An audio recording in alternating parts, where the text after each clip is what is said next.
When her father sold her to pay a debt, Serena Vale knew she was going to die. The Mafia boss who bought her, Adrian Russo, was a man feared across the city, a name whispered in dread. She'd seen the bruises her father had left, felt the weight of being disposable. But when Adrian looked at her that first night, he didn't see property. He saw something her father never had. A person. What should have been her end became something else entirely. Stay with me until the end of this story. Hit that like button and drop a comment with your city so I can see how far this journey reaches. The rain came down in sheets that night, turning the streets into rivers of black glass. Serena sat in the back of her father's Mercedes, her ribs screaming with every shallow breath. She kept her eyes on the window, watching the city lights blur into watercolor smears. If she focused on that, maybe she wouldn't think about where they were going. Maybe she wouldn't feel the bruises blooming purple-black along her arms, her stomach, the side of her face her father had backhanded when she'd asked why. Gregory Vale didn't answer questions. He gave orders. "Fix your face," he said now, not looking at her. His hands were steady on the wheel, his jaw set in that familiar line of irritation, like she was an inconvenience, like she'd somehow caused this. Serena touched her cheek gingerly, felt the heat of swelling under her fingertips. "I don't have anything to—" "Then keep your head down." His voice was flat, businesslike, the same tone he used when closing deals. "Don't speak unless he asks you a direct question. Don't make eye contact. Don't do anything stupid." She swallowed. Her throat felt tight. "Dad, please." "I'm not your father anymore." The words came out sharp, final. "After tonight, you're his problem." The car took a turn onto a private road, away from the streetlights, into darkness broken only by the high walls that rose on either side. Serena's stomach twisted. She'd heard the name Adrian Russo before. Everyone had. He owned half the city, the half that didn't show up in newspaper headlines or charity galas, the half that operated in shadow and silence and the kind of violence that made people disappear. Her father owed him money. A lot of money from what she'd pieced together from overheard phone calls and her father's increasingly short temper. And now Gregory Vale, respected businessman, philanthropist, pillar of the community, was handing over his daughter like a debt payment. The gates opened. The car rolled through. Serena had imagined something dark, industrial. A warehouse, maybe, or some grim underground space where men conducted business in blood and broken bones. Instead, the estate sprawled before them like something out of a different world, stone and glass, lit from within by warm amber light. Gardens stretched into the rain-soaked darkness, fountains, sculptures, the kind of wealth that didn't need to announce itself. Gregory parked near the entrance, killed the engine. For a moment, neither of them moved. "Get out," he said finally. She did. The rain hit her immediately, cold and sharp. She crossed her arms over her chest, the thin dress she wore offering no protection. Her father had told her to wear it. Something presentable, he'd said. She'd known what that meant. She'd known and she'd put it on anyway because refusing would have been worse. The front doors opened before they reached them. A man stood there, older, dressed in a suit that probably cost more than Serena's entire wardrobe. He looked at Gregory first, then at her, and something flickered in his expression. Pity, maybe, or disgust. Hard to tell. "Mr. Vale," the man said. "He's waiting." They followed him inside. Marble floors, high ceilings, art on the walls that Serena couldn't name but recognized as expensive. Everything was clean, ordered, controlled, the kind of space where violence seemed impossible until you remembered who lived here. They were led through corridors, past rooms she glimpsed but couldn't process, until they reached a set of double doors. The man knocked once, then opened them without waiting for an answer. The room beyond was an office, bookshelves, a massive desk, leather chairs. A fireplace burned low in the corner, and standing near it, glass of something amber in his hand, was Adrian Russo. Serena had expected someone older, someone grotesque maybe, marked by the life he led. Instead, he looked like he could have been on the cover of a magazine, tall, dark-haired, maybe mid-30s. Sharp suit, sharper eyes. He studied them both as they entered, his expression giving away nothing. "Gregory," he said. His voice was calm, almost pleasant. "You're late." "Traffic," her father said. A lie. They'd left with plenty of time. Adrian's gaze shifted to Serena, lingered. She kept her eyes down like her father had told her, but she could feel the weight of his attention, heavy and assessing. "This is her?" Adrian asked. "Yes." Gregory's hand found Serena's shoulder, squeezed hard enough to hurt. A reminder. "My daughter, as we discussed. As you begged," Adrian corrected quietly. He set his glass down, moved closer. "You came to me 3 weeks ago. Said you needed more time. I gave it to you. Then you called again, said you had another solution." He stopped in front of Serena, close enough that she could smell expensive cologne and something else underneath. Cigarette smoke, maybe. "This is your solution." Gregory's hand tightened. "She's worth more than what I owe. She's a person, Gregory, not a commodity." Adrian's tone hadn't changed, but something underneath it made Serena's father go quiet. "How old is she?" 23. "Look at me," Adrian said. It took Serena a moment to realize he was talking to her. She lifted her head slowly, met his eyes. They were dark, unreadable. He looked at her face, at the bruise she knew, and then down at her arms where more marks showed against her pale skin. "Did he do that?" Adrian asked. Serena's breath caught. No one had ever asked. Not the one time a teacher had noticed. Not the neighbor who'd heard things through the walls. No one asked because asking meant getting involved, and getting involved with Gregory Vale's business was something people avoided. "Answer him," her father hissed. "Yes," Serena whispered. Adrian's expression didn't change, but something shifted in the room, a temperature drop, a tightening. "Leave," Adrian said. Gregory blinked. "What?" "I said leave. We'll discuss the rest later. Go." "Now, wait just a—" Adrian moved. It wasn't threatening exactly, but Gregory shut his mouth mid-sentence and took a step back. Serena felt her father's hand fall away from her shoulder, felt him retreat. "We had a deal," Gregory said, voice tight. "And now we have a different one," Adrian replied.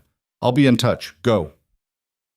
For a second, Serena thought her father would argue, would drag her back out to the car, find some other solution to his debt. But he didn't. He turned and walked out, and the door closed behind him with a soft click that sounded like the end of something. Serena stood there, shaking, from cold, from fear, from the reality that her father had actually done it, had actually traded her away and walked out without looking back. "Sit," Adrian said, gesturing to one of the chairs. She sat, perched on the edge, ready to run even though there was nowhere to go. Adrian returned to his spot by the fire, picked up his glass, took a sip. The silence stretched out, broken only by the crackle of burning wood and the rain against the windows. "You're hurt," he said finally. Serena nodded, didn't trust her voice. "When did he hit you?" "Tonight, before we came here, but also—" She stopped. Why was she telling him this? "Also what?" "Other times." The words came out small. "A lot of other times." Adrian was quiet for a moment, then, "Your ribs?" She touched her side without thinking, winced. "I think one might be cracked." "We'll have a doctor look at that." He moved to the desk, pressed a button on what looked like an intercom. "Marcus, get Dr. Chen. Tell her it's not optional." A voice crackled back confirmation. Serena watched him, trying to understand. This wasn't how this was supposed to go. She was supposed to be, what, locked up? Claimed? Used? But he hadn't touched her, hadn't done anything except send her father away and call a doctor. "I don't understand," she said. Adrian looked at her. "What don't you understand?" "Why you're—" She gestured vaguely. "My father said that I was—" "Payment?" Adrian finished. "Yes, that's what he offered. But I'm not in the habit of accepting people as currency." "Then why did you agree to this?" "I didn't." He set his glass down again, leaned back against the desk. "I agreed to a meeting. Your father assumed the rest." Serena's head spun. "So what happens now?" "Now?" Adrian considered. "Now you get medical attention. Then you eat something if you're hungry. Then you sleep. Tomorrow, we'll figure out the rest." "I don't have anywhere to go," Serena said quietly. "If you send me back, I'm not sending you anywhere." The certainty in his voice made her look up. "Your father made it clear he doesn't want you back. And even if he did, I wouldn't allow it." Why not? Because, Adrian said simply, I've met men like Gregory Vale before. The kind who polish their image until it shines while everything underneath rots. The kind who hurt the people they're supposed to protect and call it discipline. The kind who... He stopped, seemed to catch himself. Let's just say I recognize what I'm looking at. The door opened. A woman entered, older, professional, carrying a medical bag. Dr. Chen, Serena assumed. This is Serena, Adrian said. She needs to be examined. Possible broken rib, various contusions. Make sure nothing's serious. Dr. Chen nodded, set her bag down, turned to Serena with a gentle expression. Let's take a look at you, honey. Adrian moved toward the door. I'll be downstairs if you need anything. Then he was gone, and Serena was left with this stranger who was being kinder to her than anyone had been in years. She let Dr. Chen examine her, answer questions about where it hurt and how long and when, tried not to cry when gentle fingers pressed against her ribs and the pain flared white-hot. Not broken, Dr. Chen said finally. Badly bruised, but not broken. You're lucky. Serena didn't feel lucky. The doctor gave her something for the pain, cleaned the cut above her eyebrow, wrapped her ribs, talked to her in a low, soothing voice about rest and recovery and keeping the wounds clean. Then she packed up her things and left, and Serena was alone in the big office with the dying fire and the rain outside. She didn't know how long she sat there before the door opened again.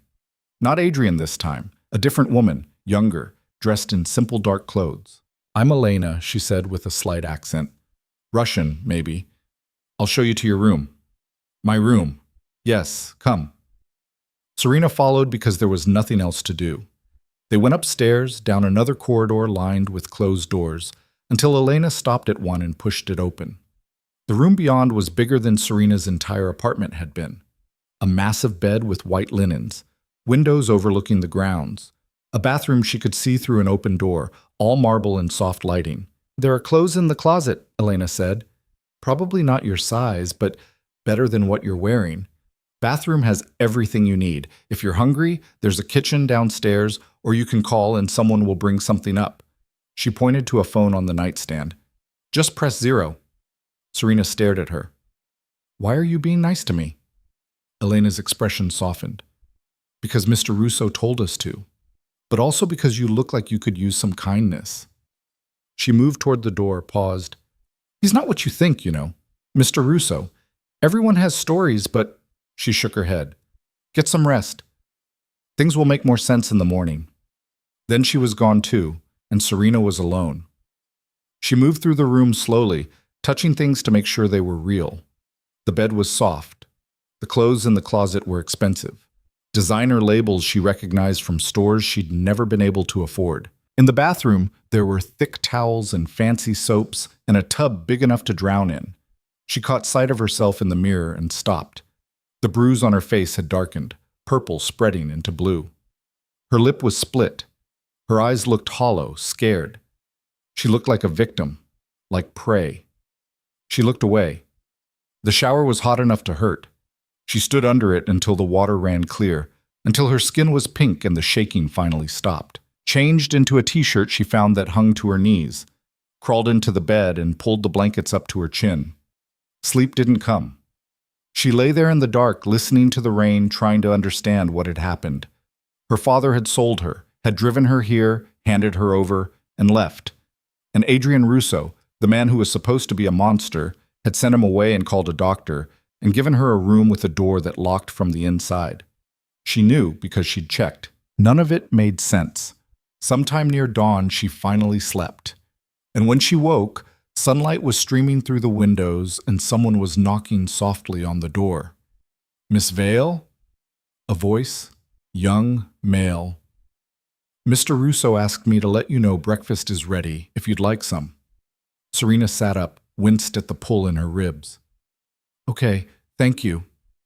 Footsteps retreated. She got up slowly, found clothes that almost fit, leggings and a sweater that was too big but warm. Made her way downstairs following the smell of coffee and something cooking. The kitchen was huge, all stone counters and professional appliances. Adrian sat at an island in the center, reading something on a tablet, a cup of coffee at his elbow. He looked up when she entered. How do you feel? He asked. Sore. She hesitated in the doorway. But better. Sit. Elena made enough food to feed an army. Serena sat on the stool across from him. Elena appeared with a plate. Eggs, toast, fruit. Set it down with a smile and disappeared again. Eat, Adrian said. Then we'll talk. She ate. She was hungrier than she'd realized, and the food was good. Real. When she finished, Adrian pushed the coffee toward her. You take it black? I don't usually. Try it. Elena makes it better than anyone I know. She tried it. He was right. Adrian set the tablet aside, focused on her fully. I need to ask you some questions. They're going to be personal. If you're not ready, say so. Serena wrapped her hands around the coffee cup. Okay. How long has your father been hurting you? Since I was 14, after my mom died. And before that? Before that, he ignored me mostly. I was her problem. After she was gone, I was just in the way. Adrian's jaw tightened almost imperceptibly. Has he ever... He stopped. Has he hurt you in ways other than hitting? It took Serena a moment to understand what he was asking. No, just what you saw. Hitting, shoving. One time he threw a glass at me and I needed stitches, but nothing. Not that. Adrian nodded slowly. Good. That's good. Does anyone else know? Teachers, friends, police? I didn't have friends. Teachers don't ask if you keep your grades up and don't make trouble. And my father is Gregory Vale. People don't question him. No, Adrian said quietly. They don't. Serena set the coffee down. Why are you asking me this? Because I need to know what I'm dealing with. Your father didn't just owe me money, Serena. He's been borrowing from multiple sources, running schemes, cooking books. He's built an empire on debt and lies, and it's finally catching up to him. Bringing you here was his Hail Mary. If I accepted you as payment, he thought it would buy him time, leverage, maybe sympathy. He thought wrong. So what happens to him? That depends. Adrian leaned back. On you, partly. On me? Your father is going down. That's not a question. But how far? How public? How devastating? That I can control to some degree. The question is what you want. Serena stared at him. What I want? Yes. You. What do you want to happen? No one had ever asked her that before. What do you want? As if her wanting mattered. As if she had any say in how her life went. I don't know, she said honestly. That's fine. You don't have to know yet. Adrian stood, picked up his coffee. For now, you're safe here. You have a room, food, anything you need. Take time. Think about it. When you're ready, we'll talk about next steps. And if I want to leave? He looked at her steadily. Then you leave. You're not a prisoner, Serena. You never were. But my father, your father doesn't get a vote anymore. Adrian's voice was firm, final. Whatever happens next, it's your choice. Not his, not mine. Yours. He left her there in the kitchen with the morning sun streaming through the windows and a strange, unfamiliar feeling spreading through her chest. Hope, maybe, or something close to it. The days that followed had a surreal quality. Serena moved through the estate like a ghost, never quite sure if she was guest or prisoner, despite Adrian's assurances. Elena brought her meals. Dr. Chen checked on her injuries. A young man named Marcus, the one who'd knocked on her door that first morning, made sure she had everything she needed. Adrian himself was often gone, disappearing for hours or full days into whatever business he conducted. But when he was there, he'd find her, ask how she was feeling, if she needed anything. Sometimes they'd talk, small things, surface things. Sometimes they'd sit in companionable silence. It was during one of these quiet moments, a week into her stay, that Serena finally asked the question that had been building. They were in what Adrian called the library, though it was more like a cathedral of books. Floor-to-ceiling shelves, rolling ladders, reading nooks with leather chairs. Serena had found it on her third day and had been coming back ever since. Adrian was working at a desk in the corner. Serena was curled up in one of the chairs, a book she wasn't really reading open in her lap. Why did you really take me in? She asked. Adrian looked up. I told you. No. You told me what you didn't do and what my father assumed, but you didn't tell me why you're doing this, keeping me here, helping me. You don't owe me anything." He was quiet for a long moment. Then he closed the file he'd been reviewing and turned his chair to face her. "When I was 17, he said, "my father sold my sister to settle a gambling debt." Serena's breath caught. She was 15, beautiful, smart. She wanted to be a doctor. Adrian's voice was even, but something underneath it was sharp as broken glass. The man who took her, he hurt her, not right away. He kept her for 6 months, playing husband, making her think maybe it wouldn't be so bad. Then one night he decided he was bored and he hurt her so badly she never fully recovered. What happened to her? She came back to us broken. Died by her own hand 2 years later. Adrian's hands clenched briefly, then relaxed. My father never apologized, never acknowledged what he'd done. Died drunk in a ditch 5 years after that, still owing money to everyone who'd ever been stupid enough to trust him. And the man who hurt her? I killed him. Adrian said it simply, like stating a fact. Not right away. Took me years to get close enough, powerful enough. But I killed him. Slowly. Serena should have been scared, should have recoiled, but she wasn't. She just felt sad. For the sister he'd lost, for the boy he'd been. Is that why you help people? She asked. To make up for what happened to her? I don't help people, Adrian said. Let's be clear about that. I'm not a good man, Serena. I've done things, terrible things. I run an organization built on fear and violence. I've hurt people who deserved it, and people who didn't. I'm not a hero. Then what are you? He smiled, but it didn't reach his eyes. A hypocrite, maybe. Someone who can't stomach certain kinds of cruelty even while committing others. When I saw you that night, saw what your father had done, what he was trying to do, he shook his head. I couldn't let it happen. Call it penance or selfishness or whatever you want, but I couldn't. Serena closed the book, set it aside. What happens now? Now we make your father pay. Adrian stood, moved to the window that overlooked the grounds. He's been scrambling this past week, trying to cover his tracks, call in favors, find new money. But I've been busy too. I've got accountants going through his finances, lawyers looking at his contracts, people talking to people. The picture that's emerging, it's ugly, Serena, really ugly. Tell me, are you sure? Yes. So he did. He told her about the charities her father had embezzled from, the investors he'd defrauded, the properties he'd bought with dirty money and rented out to desperate people at criminal rates, the workers he'd exploited, the bribes, the blackmail, the carefully constructed image that hid a man who'd spent 20 years stealing from anyone who trusted him. And me? Serena asked when he was done. Where do I fit in all this? You were his insurance policy. Adrian turned from the window. Literally. He took out a life insurance policy on you 3 months ago, $2 million. If you died, Serena's stomach dropped. He was going to kill me. I think he was working up to it. The abuse was escalating. The desperation was growing. And then when I called in his debt, he saw an opportunity. Bring you here, hand you over to the big bad Mafia boss, hope that I'd do his dirty work for him. But you didn't. No. Adrian's expression was hard. I didn't. And now he's stuck. He can't collect on the policy because you're alive. He can't come after you because I won't allow it. And he can't run because I have eyes everywhere. He's trapped. Good, Serena said. She was surprised by the venom in her own voice. I hope he suffers. He will. Adrian moved closer. But I need to know how far you want this to go.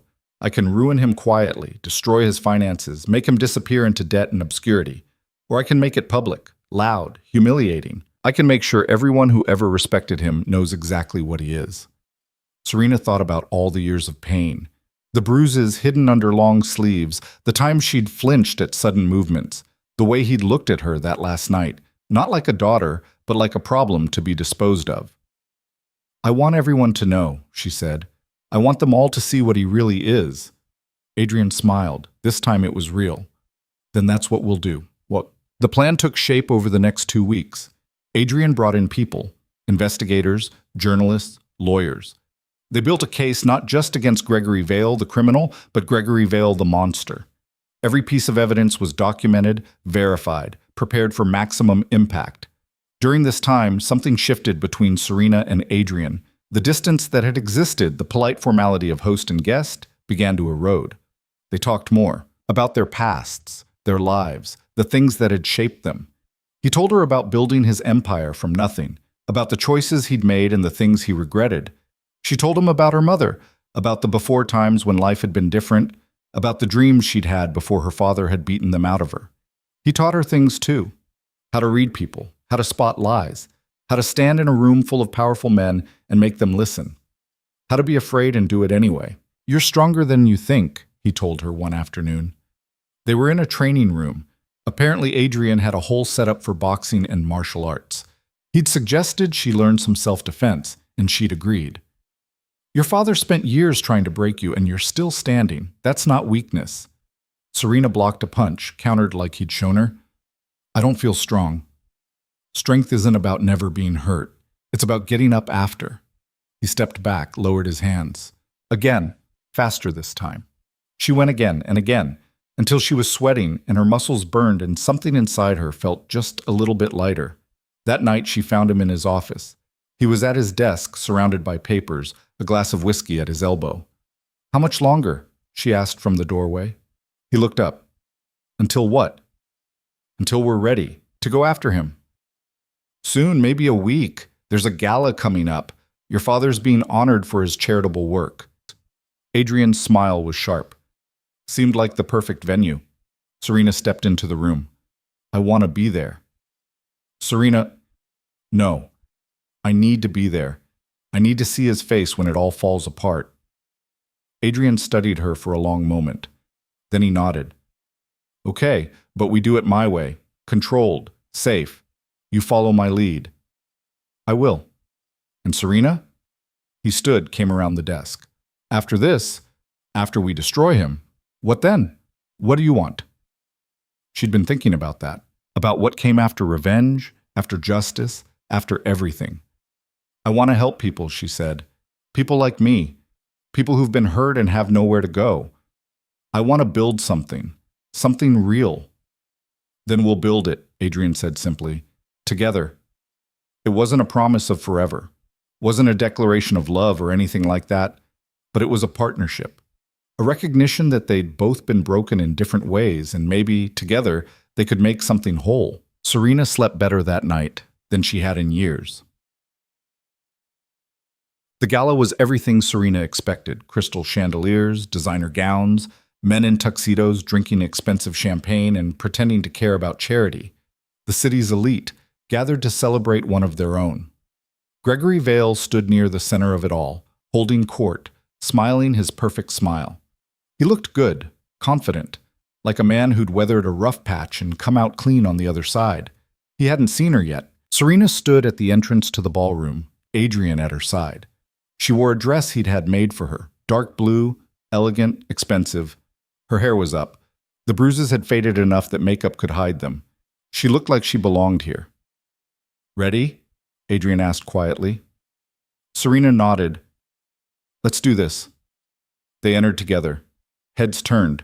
People noticed Adrian first. He was impossible not to notice, commanding and dangerous even in formal wear. But then they saw her, saw them together, and the whispers started. Gregory noticed. She saw the moment he spotted her across the room, saw his face go pale, then red, saw his hand tighten on his champagne glass, hard enough she thought it might shatter. He started toward them, but Adrian's hand found the small of Serena's back, a gentle touch, grounding. "Not yet," he murmured. "Let him sweat." They circulated. Adrian introduced her to people, business owners, politicians, socialites. Serena smiled and nodded and said very little, but she was there, visible, alive, undeniably present in a place her father had never thought she'd be. The speeches started. A representative from one of Gregory's charities talked about his generosity. A city councilman praised his civic contributions. And then Gregory himself took the stage. All practiced humility and rehearsed gratitude. Serena watched him. Watched this man who had hurt her for years accept praise he didn't deserve, and something cold and hard settled in her chest. Adrian's hand found hers, squeezed once, the lights dimmed, a screen lowered behind Gregory. His speech faltered. He turned, confused, as images began to flash across the screen. Financial records, bank statements, property deeds. All of it damning, all of it real. Then came the photos. Serena as a child, hospital records from the one time the school had forced her father to take her in. More recent bruises, documented by Dr. Chen. The life insurance policy with its cold calculation of her worth. The room went silent, deadly silent. Gregory's face was white now. He looked out into the crowd, searching for what? An escape? Support? But no one moved. No one spoke. They all just stared at the screen, at the evidence of what he really was. "Gregory Vale," a voice said. The doors opened. Police filed in, led by a detective Serena recognized from the news. "You're under arrest for fraud, embezzlement, assault, and attempted murder." Everything happened fast after that. Gregory tried to run, but there was nowhere to go. They cuffed him while the crowd watched. Someone was crying. Someone else was already on the phone, probably calling their lawyer to make sure they had distance from the scandal. Gregory's eyes found Serena's as they led him past. There was rage there, hate, but underneath it, something else. Fear. "You did this," he hissed. "You ungrateful little—" "Yes," Serena said clearly. "I did." And she didn't feel guilty, didn't feel conflicted. She felt free. They took him away. The gala dissolved into chaos, people leaving, reporters arriving, the whole perfect facade crumbling in real time. Adrian guided Serena out a side entrance, away from the cameras and questions. They got into his car and drove back to the estate in silence. It was only when they were inside, when the doors were closed and locked and the world was shut out, that Serena finally let herself feel it. The weight lifting, the terror receding, the knowledge that her father would never hurt her again. "Thank you," she said to Adrian. He looked at her. "You did this. Not me." "We did it," she corrected. "Together." He smiled, reached out, tucked a strand of hair behind her ear in a gesture so gentle it made her chest ache. "What happens now?" he asked. The same question, but this time it felt different. "Now," Serena said, "we build something better." And they would. She knew it with absolute certainty. The path ahead wouldn't be easy. There would be trials, media storms, people who wouldn't believe or wouldn't care. But she'd walked through fire already. She'd survived.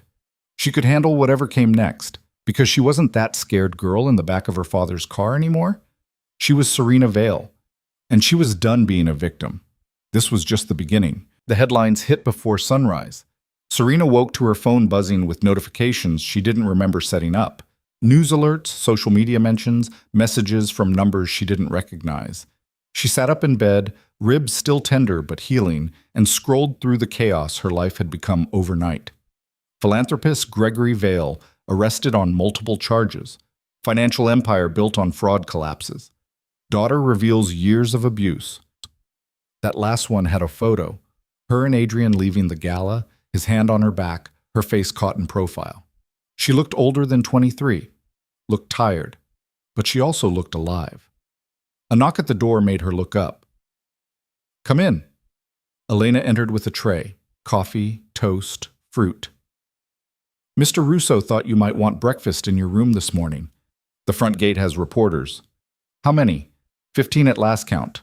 Elena set the tray down, poured the coffee. "Marcus is keeping them back, but they're persistent.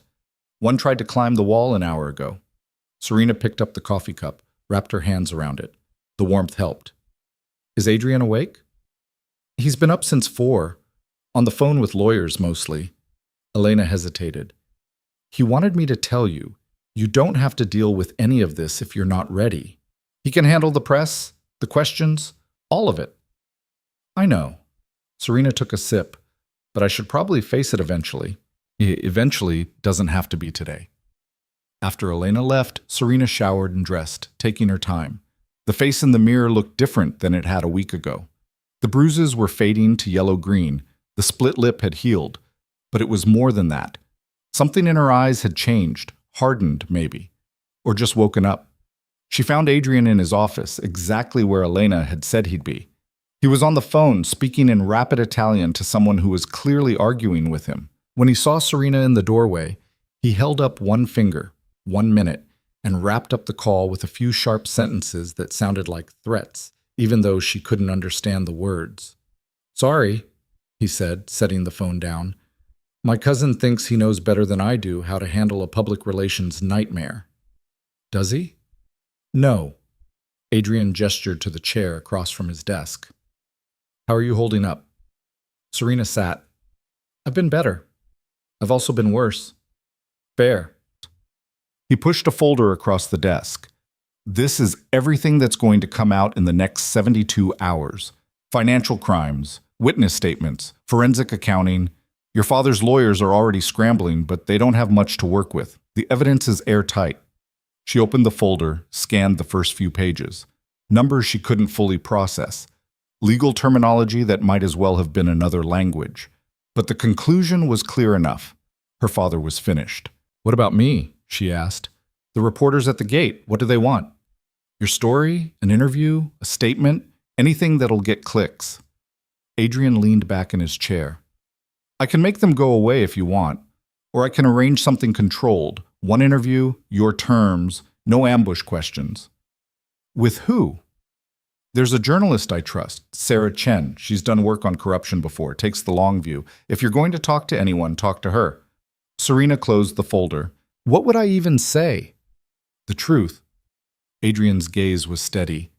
"Or as much of it as you want to share. But Serena, you don't owe anyone your pain. Not the public, not the media. If you want to stay silent, that's your right." She thought about it. About staying hidden while other people told her story, shaped the narrative, decided what she was. Victim, survivor, pawn. Whatever label fit their agenda. "Set it up," she said. "The interview. I'll do it." Adrian nodded slowly. "Okay." "But we do it here in the estate. Controlled environment, and I'll be there if you want me there." "I do."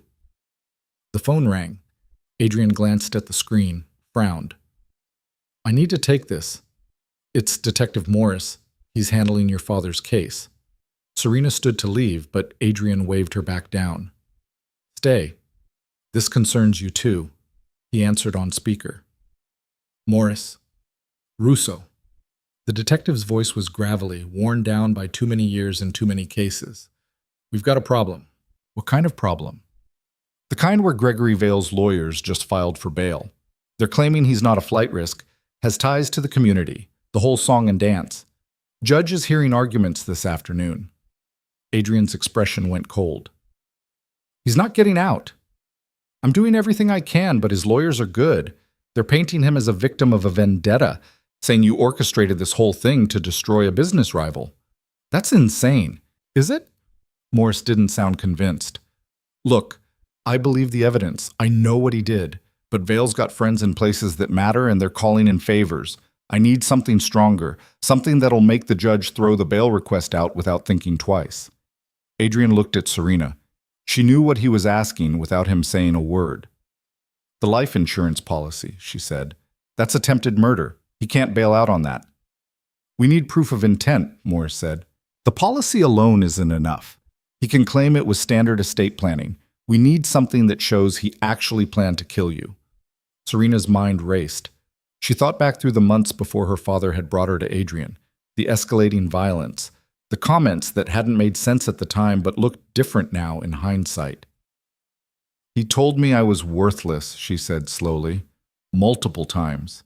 Said the world would be better off without me. I thought it was just, the usual cruelty. But there was this one night, maybe 6 weeks ago. He'd been drinking.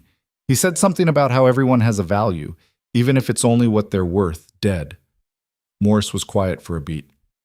"You remember the exact words?" "I think so. He said, even worthless things have value to someone, sometimes more dead than alive." Then he laughed. "That's good," Morris said. "That's really good. But I need more. Phone records, emails, anything that shows premeditation." Adrian's fingers were already moving across his keyboard. "I'll have my people dig deeper into his communications. If there's anything there, we'll find it. Do it fast. Bail hearing is at 2. The call ended. Adrian kept typing, sending messages, making calls. Serena watched him work, this man who'd somehow become her ally, her protector, Maybe something more complicated than either of those words could capture. You didn't have to tell Morris that, Adrian said without looking up, about what your father said to you. Yes, I did. It'll come out in court. You'll have to testify, repeat it in front of strangers. Defense attorneys will tear into it, try to make you sound unreliable. Let them try. Serena stood, moved to the window. Outside, she could see the reporters still clustered at the gate, cameras ready, waiting for something worth filming. I'm done being afraid of him. By noon, Adrian's people had found what they needed. Emails between Gregory and his financial advisor discussing the insurance policy in detail. Text messages to a contact saved only as Jay about handling the problem and making it look natural. Phone records showing calls to a known enforcer 2 days before Gregory had brought Serena to Adrian's estate. Morris called back at 1:30. We've got him. Judge denied bail. Vale's staying locked up until trial. Serena felt something release in her chest. A tension she hadn't realized she'd been carrying. There's more, Morris continued. We arrested the enforcer, guy named Jimmy Rourke. Small-time muscle, big-time stupid. He's already trying to cut a deal. Says Gregory hired him to, quote, take care of a family problem, unquote. Paid half up front, promised the rest after the job was done. Adrian's hand tightened on the phone. What was the job? Make it look like an accident. Break-in gone wrong, maybe, or a car crash. Something that wouldn't point back to Vale. Morris exhaled heavily. If you hadn't taken her in that night, we'd probably be investigating a homicide right now. After the call ended, Serena excused herself. She made it to her room before the shaking started, before the reality of how close she'd come crashed over her. She'd known, intellectually, that her father had planned to kill her. But hearing it confirmed, hearing the casual way he'd arranged her murder, like it was just another business transaction, that made it real in a way that hollowed her out. She sat on the edge of the bed, trying to breathe through it, trying not to fall apart. Another knock. Serena? Adrian's voice. Can I come in? Yeah. He entered, closed the door behind him, took in her state with one glance and sat beside her, close but not touching. I'm okay, she said. You're not, and that's okay too. He really was going to kill me. The words came out small, broken. His own daughter. I know. What kind of person does that? The kind who only sees people as assets or liabilities. Adrian's voice was quiet. The kind who never should have been a father. Serena wiped at her eyes, angry at the tears. I don't want to cry over him anymore. He doesn't deserve it. You're not crying over him. You're crying over what should have been and wasn't. That's different. They sat in silence for a while. Eventually, Serena's breathing steadied. The shaking stopped. Thank you, she said, for everything, for keeping me safe, for believing me. You don't have to thank me. I do, though. She looked at him. You could have just paid off my father's debt and sent us both away. But you didn't. Why? Adrian was quiet for a long moment. Because I know what it's like to be powerless. To watch someone hurt the people you love and not be able to stop it. When I saw you that night, I saw my sister, and I couldn't just walk away. Is that all I am to you? A second chance? No. He met her eyes. At first, maybe. But not anymore. Then what? He smiled, sad and small. I'm still figuring that out. The interview with Sarah Chen happened 3 days later. She arrived mid-morning, professional but warm, carrying a recorder and a notebook, and none of the aggressive energy Serena had braced herself for. They sat in the library, Serena's favorite room in the estate. Adrian stayed nearby but out of frame, his presence a silent reassurance. Sarah asked gentle questions at first, about Serena's childhood, her mother, what life had been like before the abuse started. Serena answered carefully, aware that every word would be printed, analyzed, judged. But Sarah had a way of listening that made it easier, like she actually cared about the answers beyond their headline value. Then the questions got harder. When did you realize your father intended to kill you? Sarah asked. Serena took a breath. When the detective told me about the enforcer he'd hired. Before that, I knew he hated me, knew he hurt me. But I didn't let myself think he'd actually go that far. That must have been terrifying. It was. It still is sometimes. I wake up and forget for a second that he's in jail, that he can't get to me. Then I remember and I can breathe again. What do you want people to know about Gregory Vale? Serena considered. That he's not who he pretended to be. Everyone saw this successful businessman, this generous donor, but that was a mask. Behind it was someone who hurt people for sport, who stole and lied and destroyed lives without blinking. I want people to know the truth. And what about Adrian Russo? Sarah's gaze shifted briefly to where Adrian sat. There are people saying he's using you, that this is all about revenge or business rivalry. Those people are wrong. Serena's voice came out stronger than she expected. Adrian saved my life. He didn't have to. He could have turned me away or worse, but he gave me safety and time and the resources to fight back. I'm not some pawn in a gang war. I'm a person who was being abused and found help in an unexpected place. Sarah made notes, nodded. One more question. What happens next for you? I don't know yet, Serena admitted. I'm still figuring out who I am beyond being Gregory Vale's daughter. But I know I want to help people who are trapped like I was. I want to build something that matters. That sounds like a good place to start. After Sarah left, promising the article would run in 3 days and that Serena would see it before publication, Adrian poured them both a drink. Whiskey, neat. Serena took hers and sat on the couch, exhausted but also lighter somehow. You did good, Adrian said, settling into the chair across from her. I didn't cry. I'm calling that a win. You were honest. That's better than a win. Serena sipped the whiskey, felt it burn. She asked about us, about what you are to me. I heard. I didn't really answer. I noticed. That's because I don't know how to answer. Serena set the glass down. What are we, Adrian? He looked at her for a long time. I think we're two people who found each other in the dark. What that becomes, I guess we'll find out. It wasn't a declaration, wasn't a promise of anything specific, but it was honest, and that felt like enough. The next week brought more chaos. The trial date was set. More evidence came out. Gregory's business partners started turning on him, giving statements to save themselves. His assets were frozen. His reputation was ash. Through it all, Serena stayed at the estate. She trained with Adrian most mornings, boxing, self-defense, rebuilding strength in her body that had been beaten down. She read in the library. She worked with Elena and Marcus on plans for the foundation she wanted to build. And she talked to Adrian, late into the night sometimes, about everything and nothing. They were dancing around something. Both of them knew it. But neither was ready to name it yet.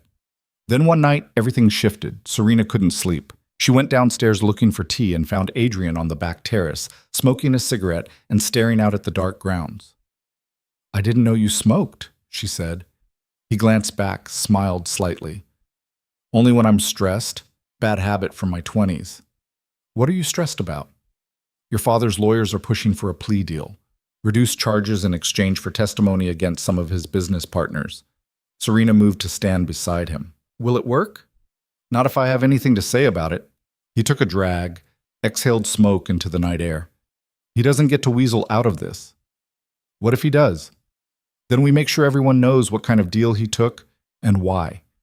We make sure he never has a moment of peace for the rest of his miserable life. The venom in Adrian's voice should have scared her.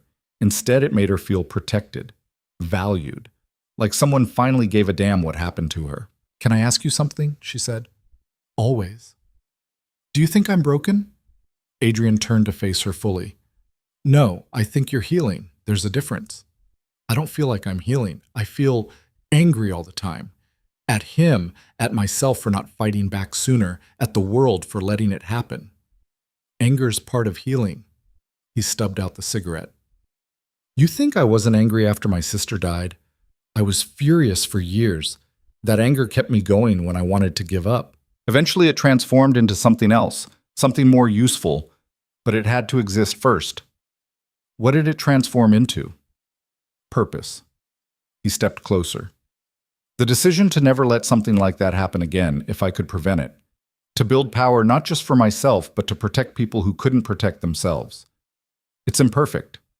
I'm imperfect, but it's better than doing nothing. Serena looked up at him. They were close enough now that she could see the flecks of gold in his dark eyes, could smell the smoke and cologne, and something underneath that was just him. "I'm glad you didn't do nothing," she said softly. "That night my father brought me here. I thought I was going to die. I'd made peace with it, in a way. But you changed that." "You changed it," Adrian corrected. "I just gave you the space to do it. We both did it then." "Yeah." His hand came up, brushed her cheek. "We did."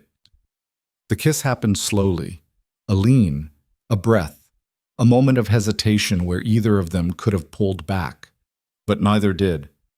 His lips were gentle against hers, careful, like he was afraid she might break. She kissed him back, letting herself feel something other than fear for the first time in years. When they pulled apart, his forehead rested against hers. "Is this okay?" he asked quietly. "Yes." She was surprised by how much she meant it. "Is it okay for you?" "More than okay." They stayed like that for a while, breathing the same air, existing in the same space. It wasn't love yet. Serena wasn't sure she knew what love felt like anymore. But it was connection, understanding, the recognition that they'd both been through hell and come out the other side scarred, but standing. Later, in her room, Serena lay in bed and let herself think about what had happened. About the kiss, about Adrian, about the fact that she was developing feelings for a man who most of the world considered dangerous. But the world didn't know him like she did, didn't see the gentleness underneath the ruthlessness, didn't understand that sometimes the people society called monsters were just people who'd learned to survive in a world that offered no other option. She fell asleep thinking about the future, about the foundation she'd build, about the women she'd help, about the life she was constructing from the ruins of the old one. And for the first time in years, her dreams weren't nightmares. The morning after this kiss, Serena woke to sunlight streaming through her windows and the sound of raised voices downstairs. She dressed quickly, still tender in places but moving easier now, and followed the noise to Adrian's office. The door was half open. Inside, Adrian stood facing a man Serena had never seen before. Older, maybe 60, wearing an expensive suit that didn't quite hide the hardness underneath. His face was flushed with anger. "You're making a mistake," the man was saying. "Vale's got connections you don't want to mess with. People who won't forget this. Then they can get in line with everyone else who has a problem with me." Adrian's voice was cold, controlled. "I'm not backing down, Vincent. This isn't business anymore. You've made it personal. That girl upstairs? Watch it." The temperature in the room dropped. "Very carefully watch what you say next." Vincent held up his hands. "I'm just saying people are talking, saying you've gone soft, that you're letting some waitress play you because she's got a sob story and a pretty face." Serena should have stayed hidden, should have turned around and gone back upstairs. But something hot and furious rose in her chest, and before she could think better of it, she pushed the door open and walked in. Both men turned. Vincent's eyes raked over her, dismissive and calculating at once. Adrian's expression shifted to something between frustration and concern. "I'm not a waitress," Serena said, her voice steadier than she felt. "I'm a survivor, and I'm not playing anyone." Vincent smiled, sharp and ugly. "So she speaks. Adrian, you want to introduce us properly, or should I guess?" "Vincent Caruso," Adrian said flatly, "my business partner, or he was until about 30 seconds ago." "Don't be dramatic." Vincent's attention stayed on Serena. "You know what you've done, girl? You've painted a target on your back. Vale's people, they're not going to just let this go. You humiliated him, destroyed him publicly. That has consequences." "Good," Serena said. "He deserves worse than humiliation." "Maybe he does. But you think you're safe here? You think Adrian can protect you from everyone who wants to use you to get to him?" Vincent shook his head. "You're a liability, and liabilities get people killed." Adrian moved between them, his body language pure threat. "Get out. Adrian, out, now. Before I forget, we used to be friends." Vincent stared at him for a long moment, then shrugged. "Your funeral." He headed for the door, paused next to Serena. "Watch your back, sweetheart. This world eats girls like you alive." Then he was gone, his footsteps echoing down the hall. Serena's hands were shaking. She crossed her arms to hide it. "Is he right?" About what?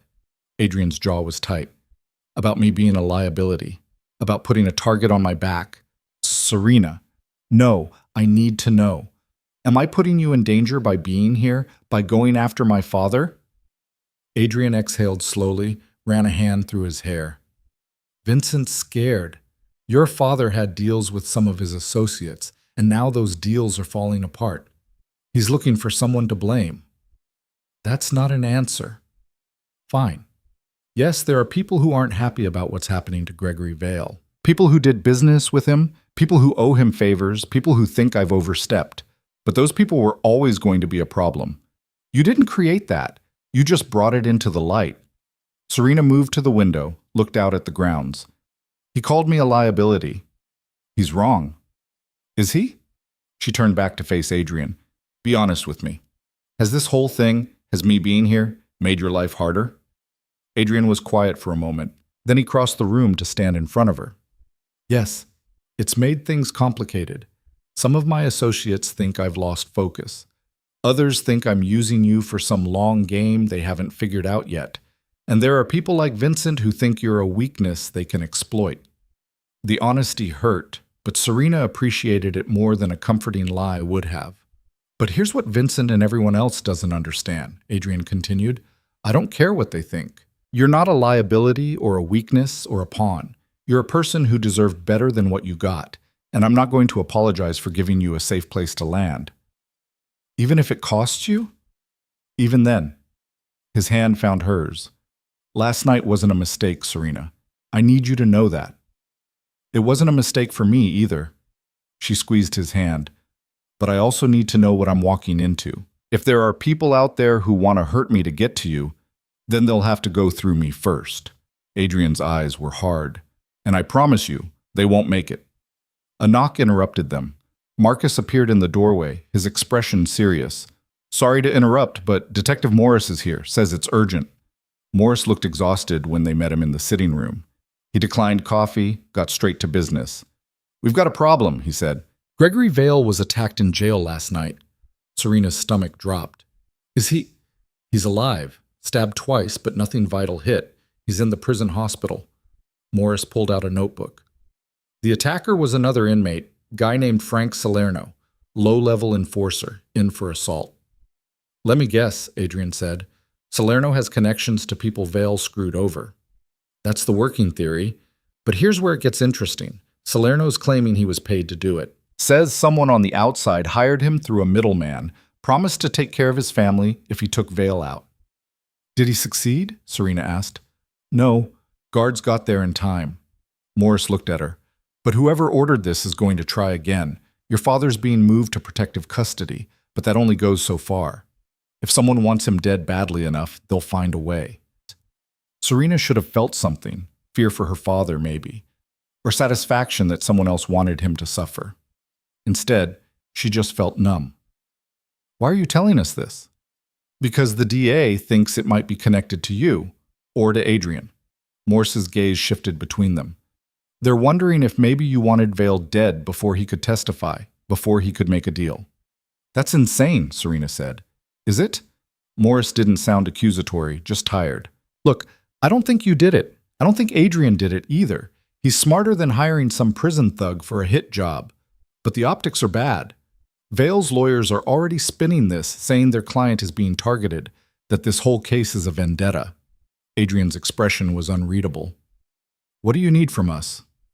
Alibis for last night, phone records, anything that proves you weren't involved. You'll have them in an hour, Adrian said. Anything else? Yeah, watch your backs, because whoever wanted Vale dead might decide you're next. After Morris left, Serena paced the sitting room while Adrian made calls. Her mind was racing, trying to piece together who would want her father dead and why. The list was probably long. Gregory had made plenty of enemies over the years, but the timing was suspicious.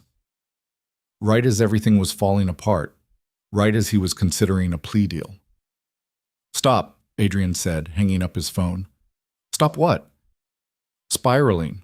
I can see it happening. Serena stopped pacing, turned to face him. Someone tried to kill my father in jail. The police think we might be involved. How am I supposed to not spiral? By remembering that we didn't do this. We have nothing to hide. He moved toward her. Morris is just covering his bases. He knows we're clean. Do we know who actually did it? I'm making calls. If it's someone in my world, I'll find out. And if it's not, then we deal with it when we know more. Adrian's phone buzzed. He glanced at it, frowned. I need to handle this. Will you be okay for a bit? I'll be fine. But after he left, Serena didn't feel fine. She felt exposed, vulnerable in a way she hadn't since that first night. Someone out there wanted her father dead. Someone dangerous enough to reach inside a jail and almost succeed. And if they decided she was a problem too, she went to the library trying to lose herself in a book, but the words wouldn't stick. Her mind kept returning to Vincent's warning. This world eats girls like you alive. Elena found her there an hour later. You okay? Everyone keeps asking me that. That's because you look like you're about to shatter. Elena sat across from her. What happened? Serena told her about the attack, about Morris's visit, about the implications. Elena listened without interrupting, her expression thoughtful. You're scared someone's going to come after you, Elena said when Serena finished. Shouldn't I be? Probably. But being scared and being stupid are different things. You're under Adrian's protection. That means something in this city. Vincent didn't seem to think so. Elena snorted. Vincent's a coward who's mad that Adrian has a conscience. Don't listen to him. Adrian said he used to be a friend. Used to be, past tense. People change, or you find out they were never who you thought they were. Elena leaned forward. Look, I've worked for Adrian for 8 years. I've seen him do things that would give you nightmares, but I've also seen him protect people who had no one else. He's not a saint, but he's not a monster either. And he cares about you. Anyone with eyes can see that. That's what scares me, Serena admitted. What if caring about me gets him hurt? Then that's his choice to make, not yours. Elena stood. Come on, sitting here thinking in circles isn't helping anyone. Let's go do something useful. Serena followed her to the kitchen, where Elena put her to work chopping vegetables for dinner. It was oddly calming, the repetitive motion, the simple task. They worked in comfortable silence for a while before Elena spoke again. Can I ask you something personal? Sure. What do you want? Not what Adrian wants, not what the police want, not what justice demands. What do you actually want? Serena considered while she diced an onion. I want to feel safe. I want to stop looking over my shoulder. I want my father to pay for what he did, but I also want... She paused. I want to move forward, to build something, not just survive, but actually live. That's good. That's a start. Elena scraped carrots into a pot. And Adrian? Where does he fit in all that? I don't know yet. Serena set down the knife. A month ago, I didn't think I'd be alive. Now I'm here, and I have options, and I'm feeling things I didn't think I'd ever feel again. It's terrifying. Feelings usually are. What if this is just trauma bonding, or whatever they call it? What if I only think I care about him because he saved me? Elena smiled. What if it's not? What if it's real and messy and complicated, but still worth it? Before Serena could answer, Marcus appeared in the doorway. Adrian needs you both. Now. They found Adrian in his office with 3 men Serena didn't recognize. The atmosphere was tense, dangerous. Adrian's expression was carved from stone. Serena, Elena, wait outside, he said. No. Serena surprised herself. If this is about me, I want to know. Adrian looked like he wanted to argue, but one of the other men spoke first. Let her stay. She should hear this. The man was younger than the others, maybe early 30s, with scars on his knuckles and eyes that had seen too much. He looked at Serena with something like respect. I'm Tony, he said. I run security for the East Side. Someone put a contract out on your father 2 days ago. $500,000 for a clean kill, double if it looks like an accident. Serena's blood went cold. Who? That's the question. Tony glanced at Adrian. The contract came through an intermediary, anonymous payment, no direct contact, but the intermediary, he's worked for the Castellano family before. Adrian's hands clenched. Marco Castellano? That'd be my guess. Who's Marco Castellano? Serena asked. Your father's biggest investor, Adrian said. Or he was until everything went public. Gregory lost him about 20 million when the fraud came out. So he wants revenge. He wants to cut his losses, Tony corrected.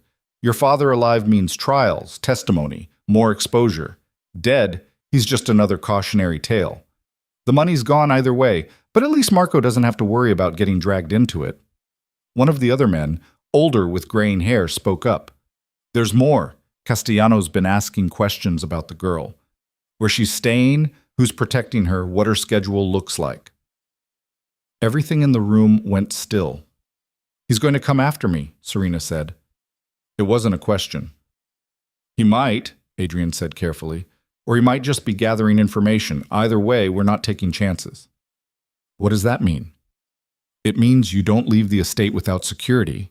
It means we increase patrols, upgrade systems, make sure everyone knows you're under protection. Adrian's voice was hard.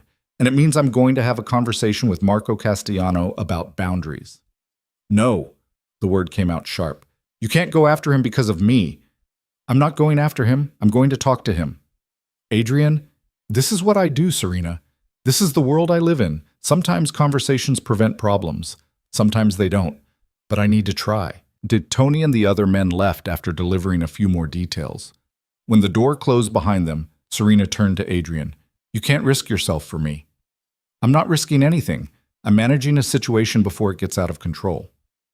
By confronting a man who wants me dead? By reminding him that you're protected, that going after you means going through me. Adrian moved closer. Serena, I need you to understand something. The people in my world respect power and consequences. If I let Marco make threats without responding, it shows weakness. And weakness gets people killed. I don't want anyone killed. Neither do I. That's why I'm going to talk to him first. He touched her face gently. Trust me. Please. She wanted to argue more, wanted to find some way to fix this that didn't involve Adrian walking into danger. But she also understood, maybe for the first time, what his world actually looked like. It wasn't just wealth and power. It was constant negotiation, constant threat assessment, constant balancing of violence and diplomacy. When? She asked. Tonight. Marcus is setting it up now. I'm coming with you. Absolutely not. Adrian, no. His voice left no room for argument. This is one thing I won't compromise on. You stay here where it's safe. I go, I talk, I come back. End of discussion. Serena wanted to fight him on it, but she could see it wouldn't work. Fine, but if something happens to you, it won't. He left at 8, taking Marcus and 2 other men whose names Serena didn't know. She watched from the window as the cars pulled away, her stomach in knots. Elena appeared beside her with tea. He'll be fine. He's done this 100 times. That doesn't make it less terrifying. No, but it's who he is. Elena handed her the cup. You need to decide if you can live with that, because this, the danger, the uncertainty, the world he operates in, it doesn't go away. It's always going to be part of the package. Serena sipped the tea, tasted chamomile and honey. Did you ever have to make that choice? No. I came to work for Adrian knowing what he was. But you got thrown into this. That's different. I don't know if I can do this long term, Serena admitted. Be with someone who might not come home, who has enemies that want to hurt him. Then you need to figure that out before you get in any deeper. Elena's voice was gentle but firm. Because he's falling for you. Anyone can see it. And if you're not sure you can handle his world, it's kinder to walk away now than later. The words sat heavy in Serena's chest. She thought about Adrian's kiss, about the way he looked at her like she mattered, about the safety she felt when he was near and the terror when he wasn't, about the future she wanted to build and whether it had room for someone like him. She was still thinking about it 2 hours later when the cars returned. Serena met Adrian at the door, searching his face for signs of injury, of violence, of anything wrong. I'm fine, he said before she could ask. What happened? Let me pour a drink first. In his office, Adrian poured himself whiskey, and one for Serena too. He drank half of his before speaking. Marco and I came to an understanding, he said. He cancels the contract on your father. He stops asking questions about you. In exchange, I don't make an issue of his involvement in Vale's schemes. That's it? That's it. We shook hands. He knows crossing me would be bad for business. I know pushing him too hard would start a war neither of us wants. So we walked it back. Serena wanted to feel relieved, but something in Adrian's expression worried her. What aren't you telling me? He finished his drink, set the glass down carefully. Marco had a message for you. Said to tell you that your father's death would have been a kindness. That what's coming for him in court, in prison, in the years ahead, it'll be worse than anything a quick death could offer. He said you should think about that.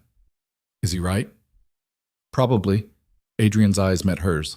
Gregory's going to spend the rest of his life locked up, his reputation destroyed, everyone knowing what he really was. No money, no power, no escape. For a man like him, that might actually be worse than death. Good, Serena said quietly. I want him to suffer. Does that make me a bad person? No, it makes you human. Adrian moved closer.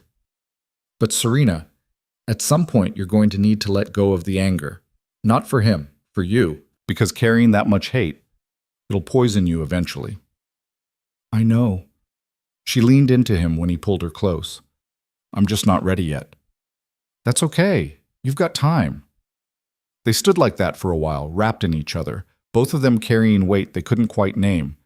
Eventually, Adrian pulled back enough to look at her. I need to ask you something, he said. Okay. Are you staying because you want to or because you don't have anywhere else to go? The question caught her off guard. Why are you asking? Because I need to know.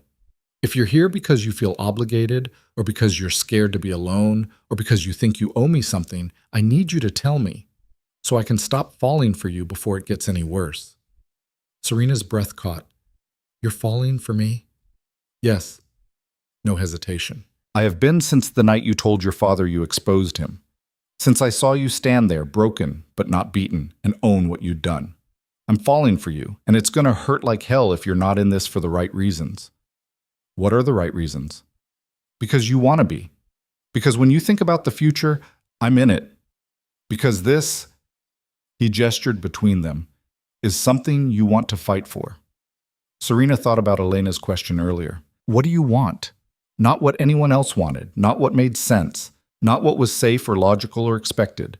What did she actually want? I'm scared, she said finally. I'm scared of your world, of the danger, of the fact that I might lose you. I'm scared that I don't know how to be in a relationship because every example I ever had was toxic. I'm scared that I'm not strong enough for this. That's not an answer. I know. She took a breath, but I'm staying anyway. Because when I think about leaving, about going somewhere else and building a life without you in it, it feels wrong, incomplete. You saved my life, Adrian, but it's more than gratitude. I don't know what to call it yet, but it's real. His forehead touched hers. That's good enough for now. Is it? Yeah. We'll figure out the rest as we go. They kissed, slower this time, deeper. When they finally pulled apart, Serena felt something shift. A decision made, a line crossed. Whatever came next, they'd face it together. The trial was still ahead. Her father's reckoning. The foundation she wanted to build. All of it waiting, demanding attention and energy and courage she wasn't sure she had. But for tonight, she let herself just be here, safe in Adrian's arms, alive despite everything, building something new from the wreckage of the old. It wasn't perfect. Neither of them were. But maybe that was the point. The trial started on a gray morning in October, 3 months after Serena had walked into that gala and watched her father's world collapse. She dressed carefully that day, a navy suit Adrian had bought her, hair pulled back, minimal makeup. She wanted to look strong, composed, nothing like the broken girl her father had tried to erase. Adrian drove her to the courthouse himself, Marcus following in a second car with 2 more security guys whose names Serena still mixed up. The media was already camped outside, cameras and microphones forming a gauntlet they'd have to pass through. You ready? Adrian asked, his hand finding hers. No, but I'm doing it anyway. They got out of the car to an explosion of questions and camera flashes. Serena kept her eyes forward, Adrian's hand firm on her back as they pushed through the crowd. She caught fragments of shouted questions. Miss Vale, how do you feel? Is it true you're living with Adrian Russo? Do you want your father to get the death penalty? Inside was quieter, but no less intense. The prosecutor, a sharp woman named Linda Hartwell, met them in the hallway outside the courtroom. How are you holding up? Linda asked Serena. I've been better. You're going to testify today. Defense is going to try to rattle you, make you seem unstable or vindictive. Don't let them. Linda's eyes were kind but firm. Just tell the truth. That's all we need. The courtroom was packed. Serena spotted reporters in the gallery, victims of her father's fraud schemes, former business associates maintaining careful distance. And there, at the defense table in an orange jumpsuit that stripped away every last piece of his polish, sat Gregory Vale. He looked smaller than Serena remembered, thinner. His hair had gone more gray, and there were lines around his mouth that hadn't been there before. When his eyes found hers across the room, she saw rage and something that might have been fear. Good. Let him be afraid for once. The judge entered, an older black woman with silver hair and an expression that suggested she'd seen every trick in the book and wasn't impressed by any of them. The trial began with opening statements. Linda laid out the case methodically: fraud, embezzlement, assault, attempted murder. Each charge backed by mountains of evidence, witness testimony, paper trails Gregory had thought he'd hidden well enough. The defense attorney, a slick-looking man named Richard Porter, painted a different picture. A successful businessman targeted by vengeful criminals and a troubled daughter with mental health issues. Gregory Vale as victim, not perpetrator. Serena's hands clenched in her lap. Adrian's thumb rubbed circles on her wrist, steady and grounding. The first witnesses were the financial experts, walking the jury through the labyrinth of shell companies and fraudulent transactions. It was dry, technical, but necessary. Serena watched the jury's faces, trying to gauge what they were thinking. A few looked confused by the complexity. Others looked angry. Then came the victims. A retired teacher who'd invested her pension in one of Gregory's schemes and lost everything. A small business owner who'd been promised contracts that never materialized. A charity director whose organization had been gutted by Gregory's embezzlement. One by one, they told their stories, and with each one, the air in the courtroom got heavier. Gregory sat expressionless through it all, occasionally leaning over to whisper to his lawyer. Serena wondered what he was saying. Was he trying to spin it, find some angle that would save him? Or was he finally realizing there was no way out? The trial recessed for lunch. Adrian took Serena to a small room the prosecution had set aside for them, away from the cameras and crowds.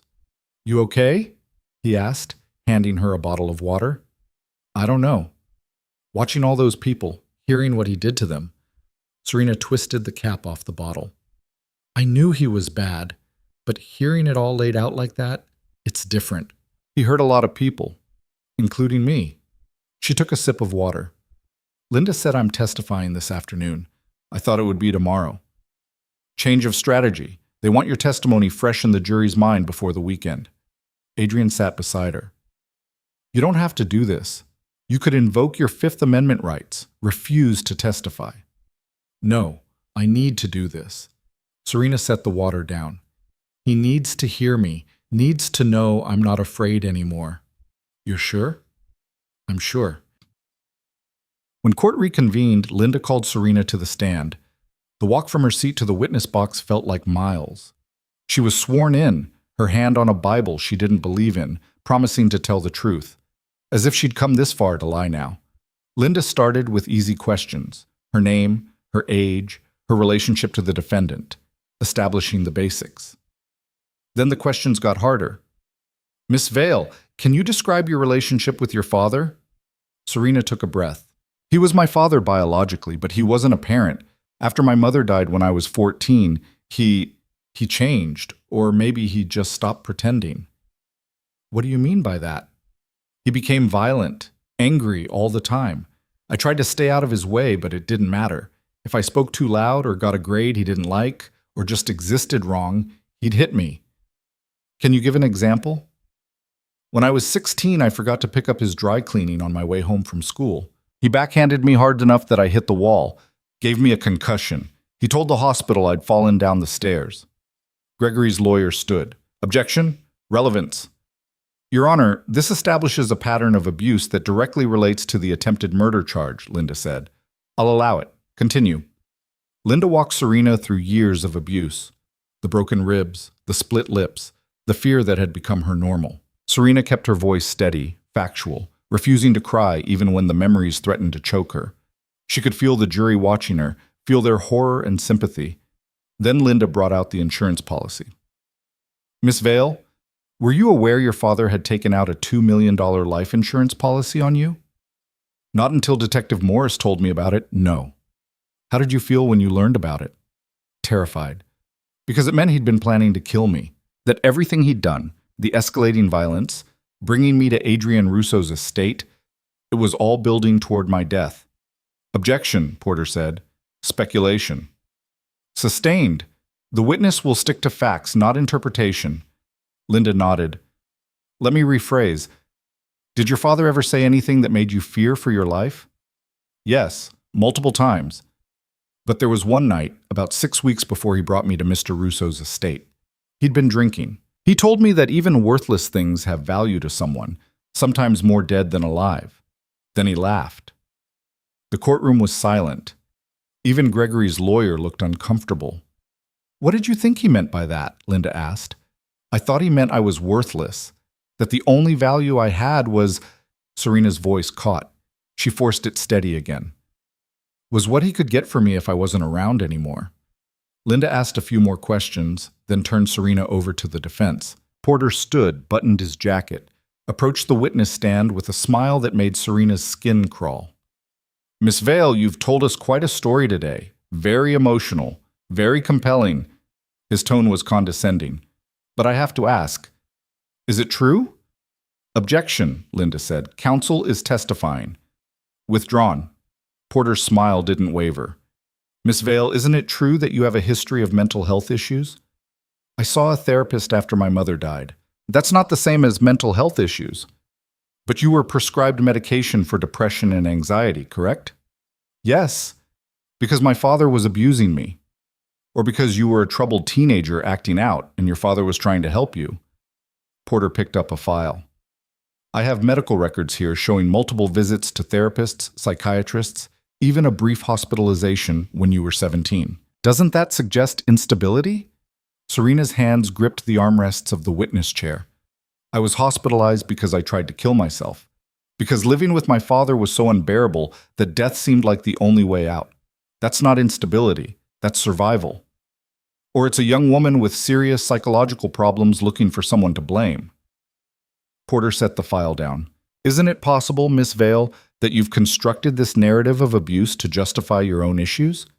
That you've partnered with Adrian Russo, a known criminal, to destroy your father because you're angry about your difficult childhood? No. Serena's voice was hard. That's not what happened. Really? Because it seems convenient that right when your father's business was struggling, right when he owed Mr. Russo money, you suddenly appear with these accusations, almost like it was planned. It wasn't planned. He beat me for 9 years. He tried to have me killed. That's not a narrative. That's the truth. Porter smiled like he'd scored a point. But we only have your word for that, don't we? No witnesses to most of these alleged incidents. No police reports filed at the time. Just your word against his. There are medical records, hospital visits, photos of my injuries, which could have been caused by any number of things. Falls, accidents, self-harm. Porter leaned against the witness box. The truth is, Miss Vale, you're a troubled young woman who found a powerful man willing to believe your stories and use them for his own purposes. Isn't that what really happened? Something hot and furious rose in Serena's chest. She looked past Porter to where her father sat, watching with those cold eyes that had haunted her nightmares for years. Then she looked at the jury, at their faces, at the doubt Porter was trying to plant. You want to know what really happened? Serena's voice came out low, controlled. What really happened is my father spent 9 years making me feel worthless, beating me, breaking me down, making sure I knew I didn't matter. And when that wasn't enough, when I was still alive and still in his way, he tried to have me murdered so he could cash in on a life insurance policy. That's what happened. And no amount of victim blaming or character assassination is going to change those facts. Porter's smile slipped. I'm not blaming… Yes, you are. You're standing there trying to make the jury think I'm crazy or vindictive or lying, but I'm not. I'm someone who survived abuse and found the courage to speak up. If that makes me unstable, then fine. But it doesn't make me wrong." The courtroom was silent. Porter recovered quickly, asked a few more questions that Serena answered calmly, factually. But the damage was done. The jury had seen her fight back, had heard the truth in her voice. When Linda re-examined her, she kept it brief. "Miss Vale, one last question. Why did you decide to testify today?" "Because I wanted my father to hear me, to know that I'm not his victim anymore, and because I wanted everyone else who he hurt to know they're not alone. That speaking up matters, that the truth matters." "Thank you." No further questions. Serena was dismissed. She walked back to her seat on shaking legs, sat down next to Adrian, who immediately took her hand. Her whole body felt like it was vibrating, adrenaline and fear and relief all mixing together. "You did good," Adrian whispered. "I wanted to punch him." "I know, I could tell, but you didn't, and that's what matters." The prosecution rested their case that afternoon. The defense started theirs the next week, calling character witnesses who swore Gregory Vale was a pillar of the community, a generous employer, a misunderstood businessman. But their testimony felt hollow after everything the jury had heard.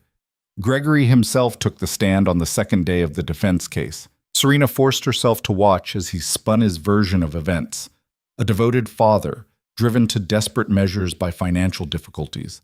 A man who'd made mistakes but never meant to hurt anyone. He even cried at one point, talking about losing his wife and struggling to raise a troubled daughter alone.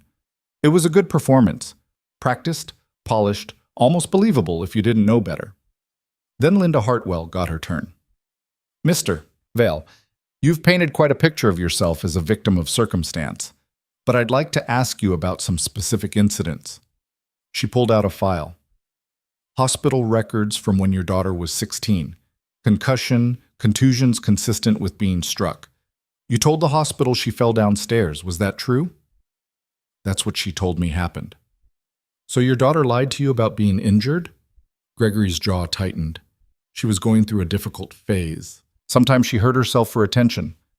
"Hurt herself? By giving herself a concussion?" "I don't know. I wasn't there." "No, you were at a business dinner, according to your calendar. Interesting that your daughter had a serious injury while you were conveniently absent." Linda moved closer.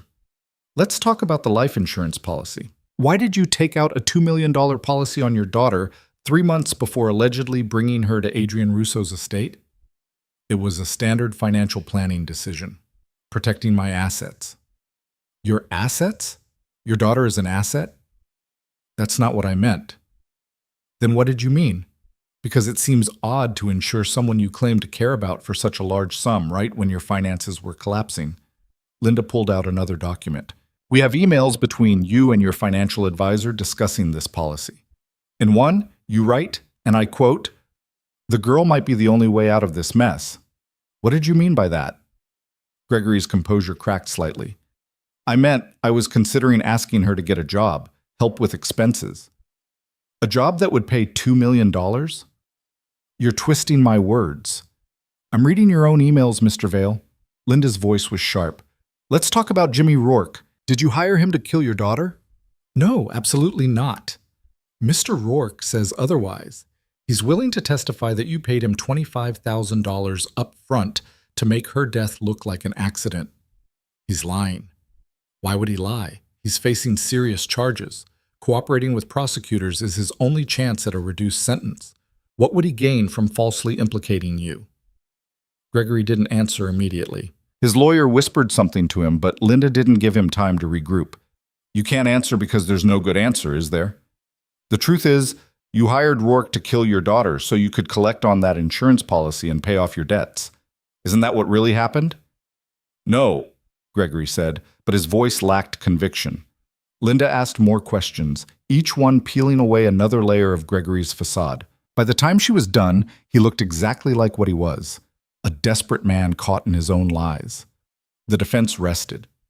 Closing arguments happened 2 days later. Linda was methodical, walking the jury through every piece of evidence, every witness, every lie Gregory had told. Porter tried to salvage it, but there wasn't much he could do with a case built on smoke and mirrors. The jury deliberated for 6 hours. Serena spent that time in the small room with Adrian, unable to eat or sit still. What if they didn't believe her? What if Gregory's lawyers had planted enough doubt? What if he walked free? "Stop," Adrian said finally. "You're going to make yourself sick." "I can't help it. Come here." He pulled her into his arms, held her while she tried to breathe through the panic.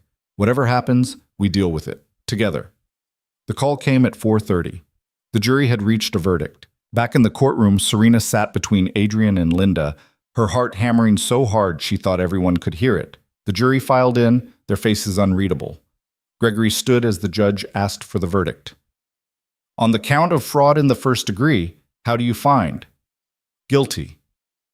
"On the count of embezzlement?" "Guilty." Down the list they went. Guilty, guilty, guilty.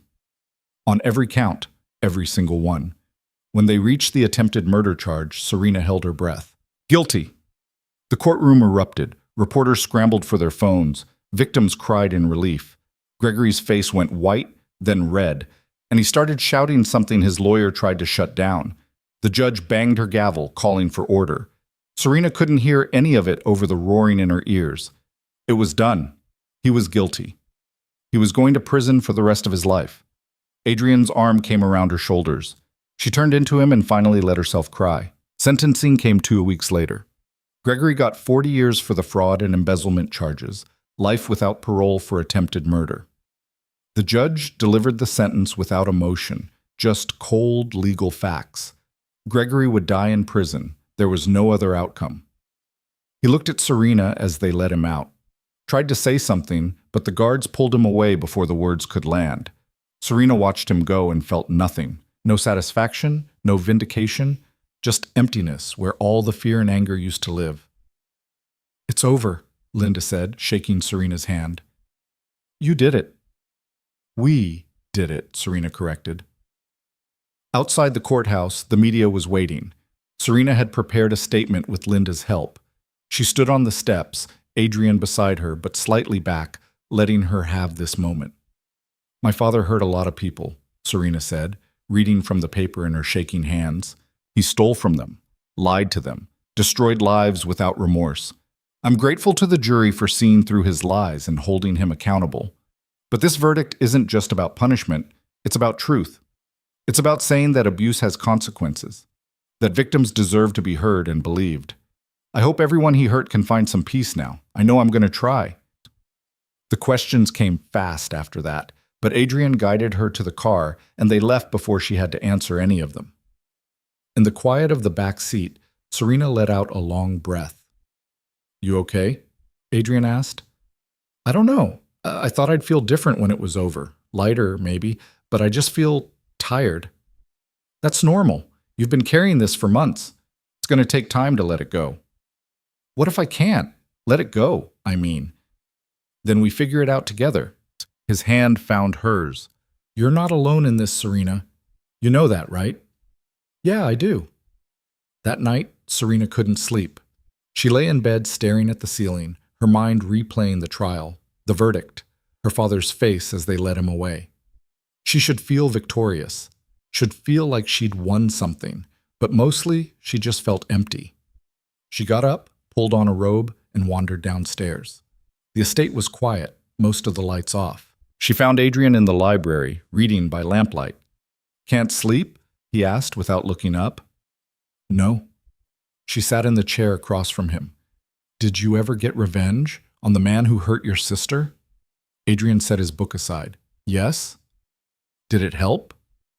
"In some ways, it gave me closure.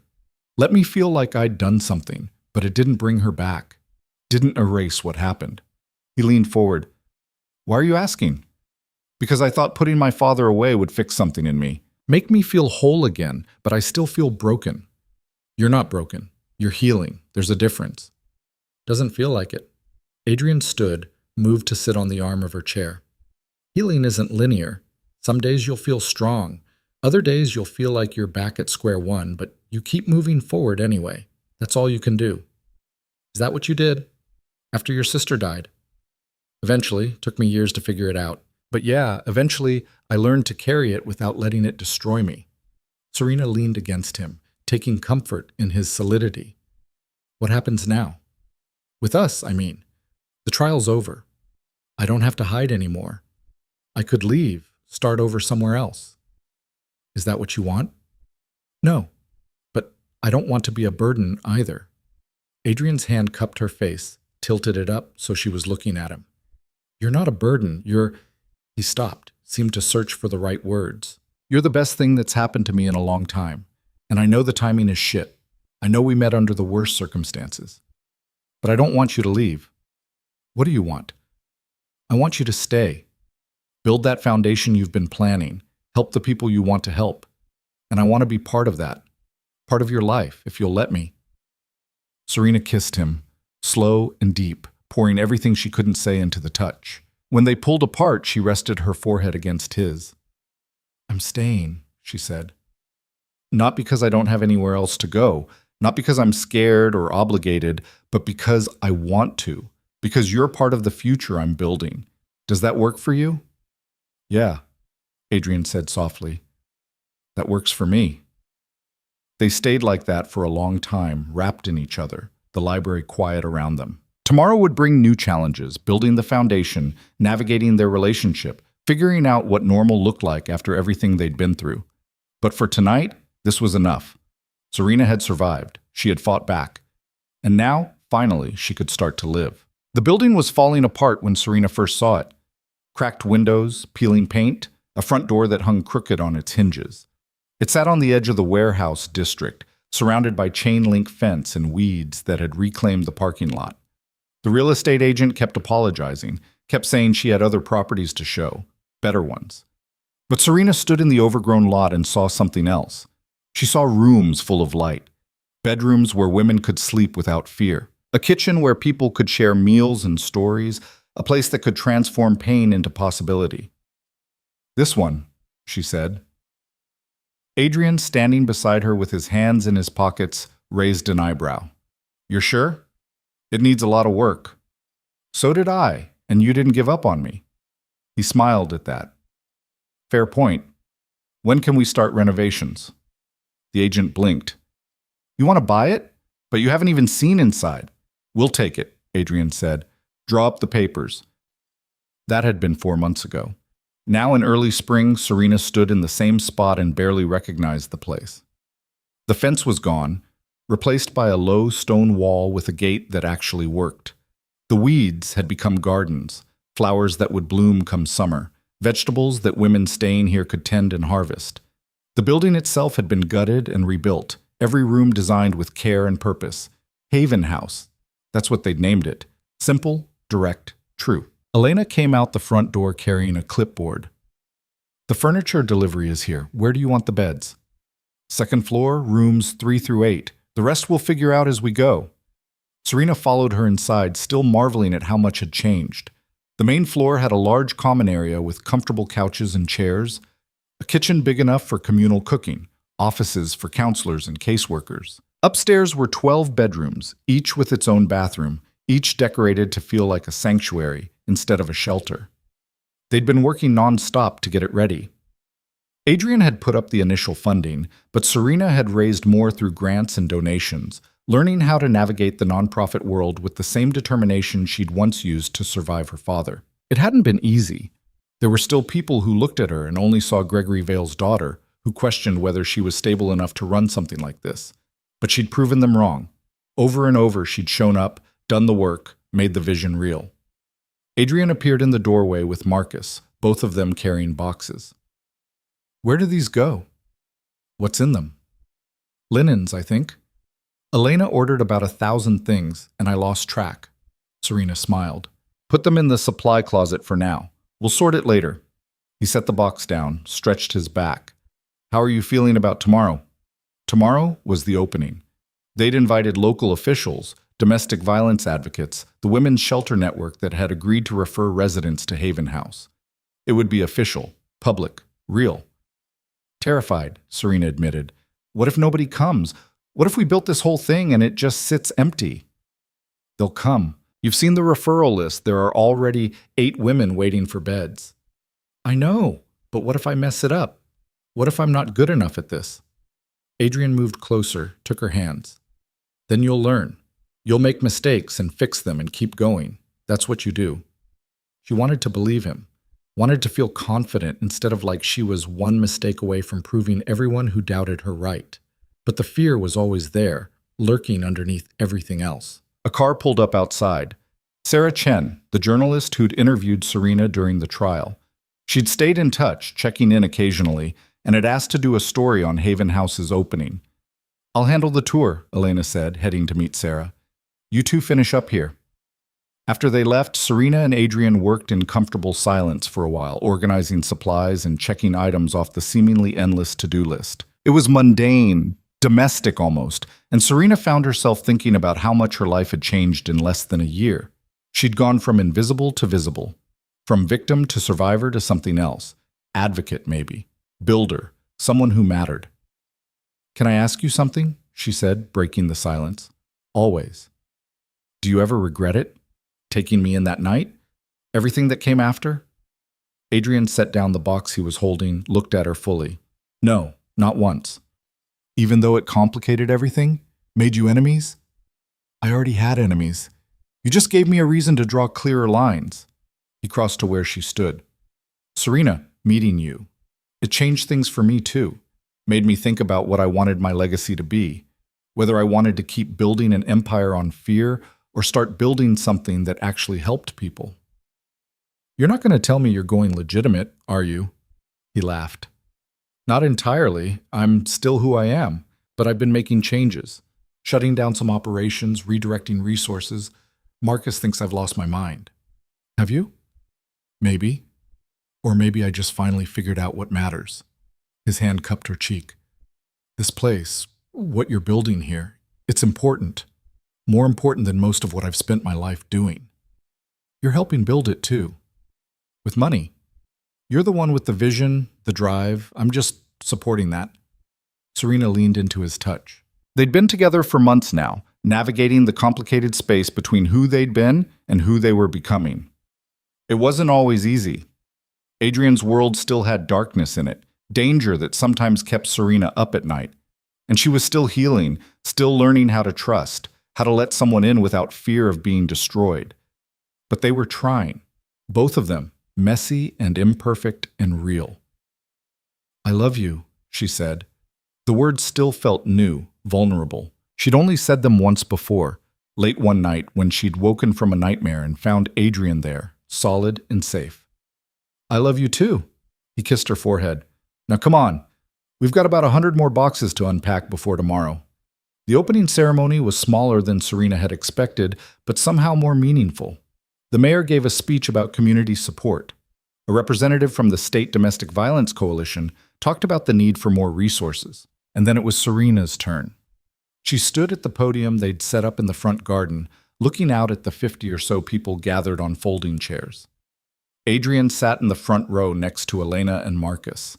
Sarah Chen stood to one side with her camera operator, and scattered throughout the audience were women who'd survived what Serena had survived, who understood what this place meant. "I'm not good at speeches," Serena started, and a few people chuckled. "I didn't go to business school or study nonprofit management. 6 months ago, I was barely surviving. My father had spent years trying to erase me, make me invisible, convince me I didn't matter, and I believed him for a long time." She paused, finding her footing. "But then something changed. I found people who saw me differently, who believed me when I told them what was happening, who gave me space to heal and the tools to fight back.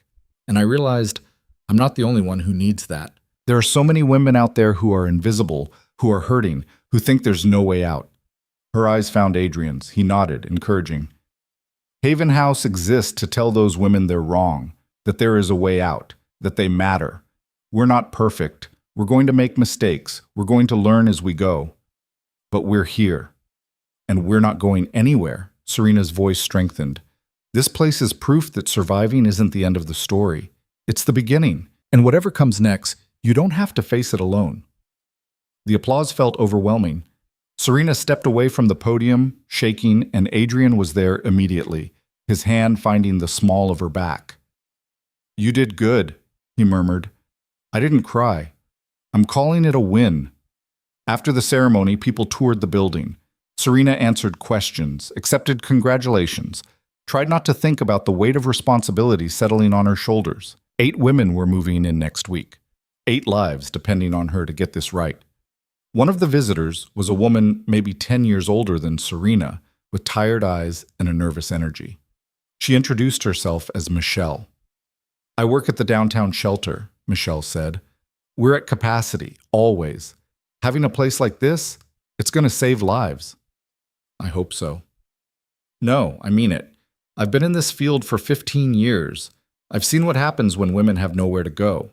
They go back to their abusers. They end up on the streets. They disappear." Michelle's hand gripped Serena's. "You're giving them a third option. Don't underestimate how powerful that is."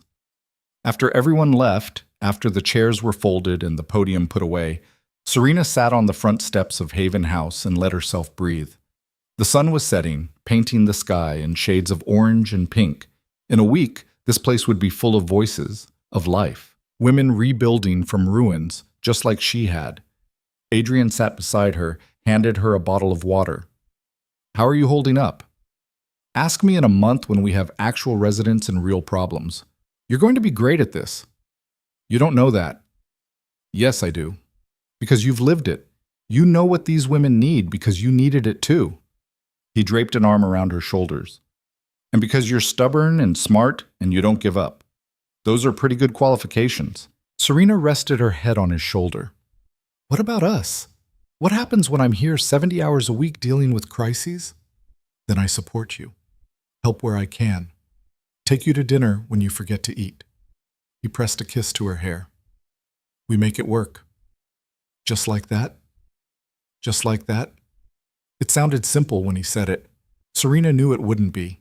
Relationships never were, especially ones built from trauma and transformation. But maybe that was okay. Maybe the point wasn't perfection, but persistence. The first resident moved in on a Tuesday. Her name was Jackie, and she arrived with one duffel bag and a black eye that was healing yellow-green. She was 26, a mother of 2 whose kids were staying with her sister while she got safe. She'd left her husband after he'd put her in the hospital for the 3rd time.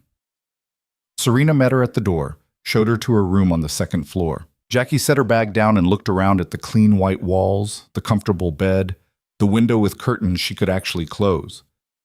"Is this really free?" Jackie asked. "For as long as you need it." Serena handed her a folder with information about counselors, legal advocates, job training programs. "We're here to help you figure out what comes next." "What if I don't know what comes next?" "That's okay too.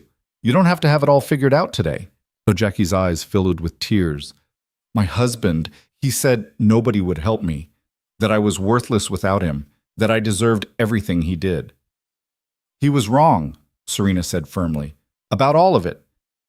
"How do you know?" "Because my father said the same things to me, and I believed him for years. But he was wrong too." Serena sat on the edge of the bed. "It's going to be hard. Some days you'll want to go back because at least that's familiar. Some days you'll feel like giving up. But you keep pushing through anyway. That's how you make it." "Did you make it? I mean, are you okay now?" Serena considered the question. Was she okay? She still had nightmares sometimes, still flinched at sudden movements, still carried scars that would never fully fade. But she also had this: Haven House, purpose, a future she was building on her own terms. "I'm getting there," she said honestly. Little by little. Over the next month, more women arrived. Maria, escaping a boyfriend who'd isolated her from everyone she knew.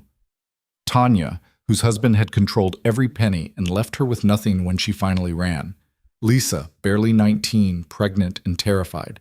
Each one with their own story, their own wounds, their own version of survival.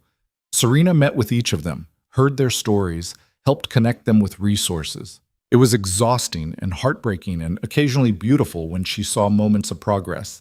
Jackie landing a job at a local hospital, Maria reconnecting with her estranged mother, Tanya laughing for the first time in the common room. But it was also harder than Serena had anticipated.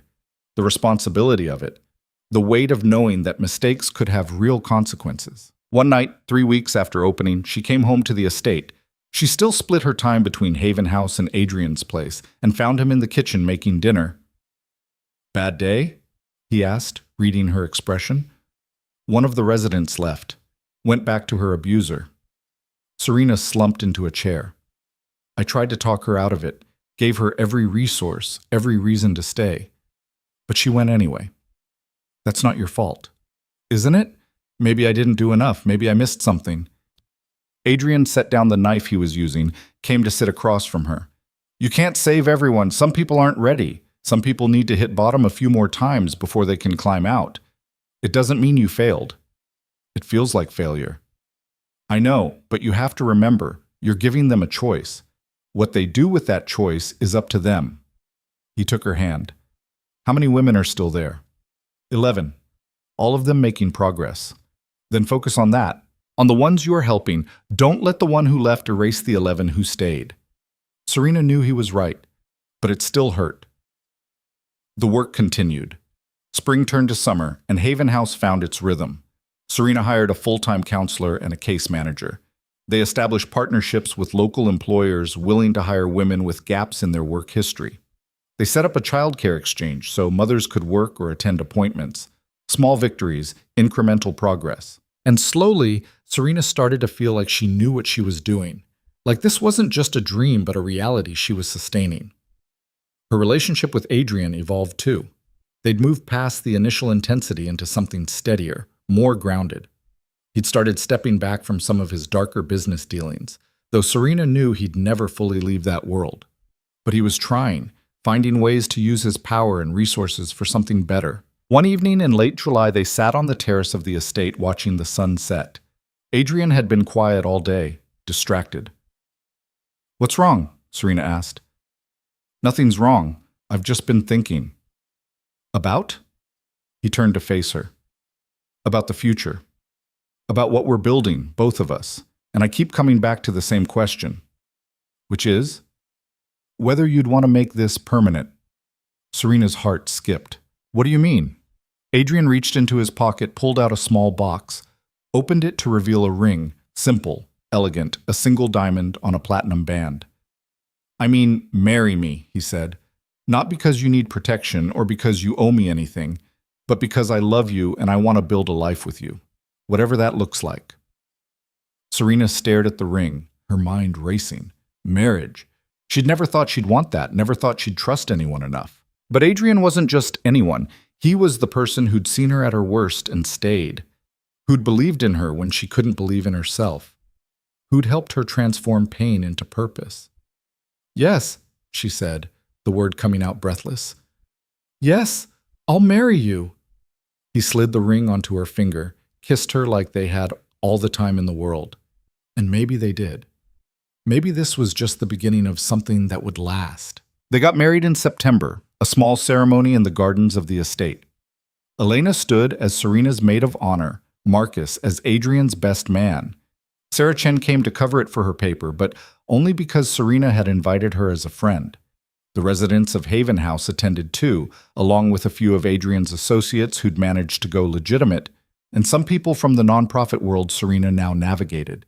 It wasn't traditional, it wasn't perfect, but it was theirs. Serena wore a simple white dress and carried wildflowers from the Haven House garden. Adrian wore a dark suit and looked at her like she was the only person in the world. They wrote their own vows, promises about honesty and partnership, about supporting each other's work, about building something that mattered. When the officiant pronounced them married, the applause was genuine, joyful. Serena kissed her husband, that would take getting used to, and felt something settle in her chest. Peace, maybe. Or just the knowledge that she'd chosen this, chosen him, chosen a future instead of remaining trapped in the past. The reception was casual, held in the same garden with string lights and a small band. Serena danced with Adrian, with Marcus, who was surprisingly good at it, with Jackie, who'd become something like a friend. She ate cake and laughed at toasts and let herself just be happy. Later, when most of the guests had left, she found herself alone for a moment on the terrace where Adrian had proposed. The night was warm, the stars bright overhead. She could hear music still playing in the distance, voices and laughter. Elena joined her, handed her a glass of champagne. How does it feel? Surreal, good, scary. That's marriage for you. Elena clinked her glass against Serena's. You did good today. Hell, you've done good all year. We did good. I couldn't have built Haven House without you. Maybe, but it was your vision, your courage. Elena looked out at the gardens. You know what I think about sometimes? That night your father brought you here. How different things could have gone. I think about that too. But they didn't. You survived. You fought back. You built something beautiful from something terrible. Elena turned to face her. That takes strength most people don't have. I didn't feel strong. Nobody does. But you did it anyway. That's what strength actually is. Adrian appeared, wrapped his arms around Serena from behind. There you are. People are looking for you. Let them look a little longer. Serena leaned back against him, savoring the moment. I'm exactly where I want to be. The months after the wedding brought new challenges and new growth. Haven House expanded, adding a second building for longer-term residents who needed more than just emergency shelter. Serena brought on more staff, developed new programs, partnered with universities to provide educational opportunities. She also started speaking publicly about her experience, at conferences, on panels, and interviews. It was hard at first, exposing her story over and over, but she found that every time she spoke, someone approached her afterward to say thank you, to say they'd been through something similar, to say her words had helped them feel less alone. That made it worth it. Adrian continued his own transformation, slowly divesting from his criminal enterprises and investing in legitimate businesses. It wasn't a complete break. He still had connections, still wielded power in ways that made Serena uncomfortable sometimes, but he was trying, and that mattered. One afternoon in December, almost exactly a year after the trial, Serena got a call from Detective Morris. I thought you'd want to know, he said. Gregory Vale died last night. Heart attack in his cell. Serena sat down slowly. Oh, you okay? I don't know. I thought I'd feel something, relief maybe, or closure, but I just feel empty. That's normal. He was still your father, even if he was a terrible one. Morris paused.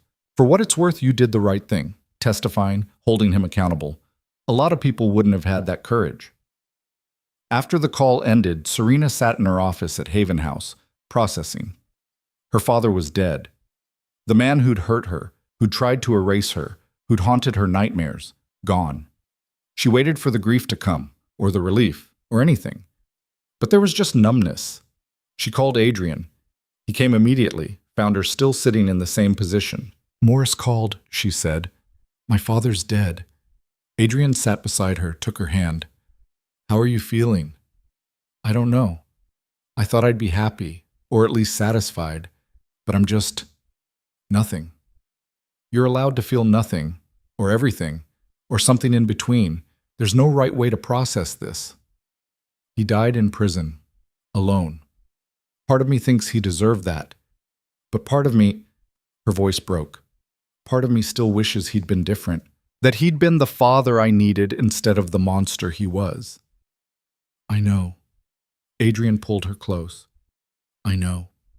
She cried then, finally. Not for the man her father had been, but for the one he could have been, should have been. For the childhood she'd deserved and never got. For all the years wasted on fear and pain. When the tears finally stopped, she felt lighter. Not healed. She didn't know if she'd ever be fully healed, but lighter. What do you need? Adrian asked. I need to get back to work. I have a meeting with a donor in an hour. Serena, I know, I should take time, process, whatever. But work helps. Being here, helping these women, it reminds me why I survived, what I'm building from the wreckage. She stood, wiped her eyes. I'll grieve later. Right now I need to keep moving forward. Okay, but I'm here when you're ready to stop moving. I know, and that's enough. The years that followed brought continued growth and change. Haven House became a model for other programs, with Serena consulting on new shelters across the state. She published a book about her experience. Not a memoir exactly, but a guide for other survivors. It became a bestseller, which surprised everyone, including her. She and Adrian bought a house of their own, smaller than the estate, but theirs. They talked about kids sometimes, though Serena wasn't sure she was ready. Maybe someday, maybe never. They had time to figure it out. Jackie graduated from nursing school and got a job at the hospital where she'd once been treated for injuries her husband had inflicted. Maria started her own small business, a bakery that employed other survivors. Tanya went back to school, got her degree, became an advocate herself. Lisa had her baby, a girl she named Hope, and built a life as a single mother with support from Haven House's extended network. Not every story ended well. Some women went back to their abusers. Some struggled with addiction or mental health issues that Haven House couldn't fully address. Some left, and Serena never knew what happened to them. But enough stories ended with hope, with progress, with women reclaiming their lives. And that was enough to keep going. 5 years after opening Haven House, Serena stood in the expanded facility during an anniversary celebration. The place was packed with current and former residents, staff, donors, community members. Marcus had helped organize security, though it was mostly unnecessary these days. Adrian stood near the back, letting Serena have the spotlight. She thought about giving a speech, but decided against it. Instead, she just looked around at what they'd built. Not just the buildings and programs, but the community. Women helping other women, survivors becoming advocates, pain transformed into purpose. A young woman approached her, maybe 21, with nervous eyes and a fresh bruise on her arm. "Are you Serena?" she asked. "I am." "I saw you on TV read your book. I need—" The woman's voice cracked. "I need help. I don't know where else to go." Serena took her hand. "You came to the right place. Let me show you around." As she led the woman through Haven House, explaining the programs and resources, answering questions, Serena caught Adrian's eye across the room. He smiled, proud and warm. She smiled back. This was her life now. Not perfect, not easy, but purposeful. She'd survived hell and come out the other side, not just intact, but stronger. She'd taken her pain and built something that mattered, something that would outlast her. Her father had tried to erase her, make her invisible, convince her she didn't matter. But he'd been wrong. She mattered. Her story mattered. And every woman who walked through Haven House's doors mattered. That night, after everyone had gone home and the facility was quiet, Serena and Adrian drove back to their house. She was exhausted but satisfied, the good kind of tired that came from meaningful work. "You did good today," Adrian said, pulling into their driveway. "We did good. All of us." Inside, they collapsed onto the couch, too tired to even make it upstairs. Adrian pulled her close, and Serena rested her head on his chest, listening to his heartbeat. "I was thinking," she said, about how far we've come, both of us. How different things are from that night you met me. Yeah, pretty different. Do you ever wonder what would have happened if you'd made a different choice? If you just paid off my father's debt and sent us both away?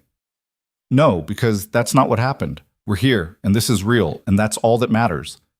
Serena thought about that, about choices and consequences, about the paths not taken and the one they'd walked together, about survival and healing and the messy, imperfect work of building a life worth living. "I love you," she said. "I love you too." They sat in comfortable silence for a while, both of them half asleep. Eventually, Adrian stirred. "Come on, let's go to bed." "Can we just stay here? I'm too tired to move." "Then we'll stay here." He grabbed a blanket from the back of the couch, draped it over them both.